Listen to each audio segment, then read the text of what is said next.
BiPAP হচ্ছে non invasive ventilation, আর আমরা যে ভেন্টিলেটরে দেওয়ার কথা বলছি সেটা হচ্ছে ইনভেসিভ ভেন্টিলেশন। ইনভেসিভ ভেন্টিলেশনে নিঃশ্বাসের কাজটা বেশিরভাগটাই ভেন্টিলেটর করছে। বাইপ্যাপ যখন দেয়া হচ্ছে নিঃশ্বাসের কাজটা মেশিন এবং পেশেন্ট দুজনে মিলেই করছে।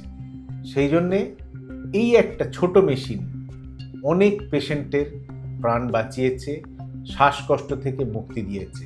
বাইপ্যাপ যদি সাকসেসফুলি ইউজ করা যায়, বেশিরভাগ ক্ষেত্রেই অনেক সময় আমরা ভেন্টিলেশন অ্যাভয়েড করে থাকতে পারি। কিন্তু যদি গুরুতর অসুবিধে থাকে, ভেন্টিলেটর দরকার হবে। সিওপিডি পেশেন্ট বা আর্লি নিউমোনিয়া বা হার্ট ফেলিওর, যেখানে খুব শ্বাসকষ্ট হচ্ছে, ইনিশিয়াল ট্রিটমেন্ট আমরা সবসময়তেই বাইপ্যাপ দিয়ে চেষ্টা করি।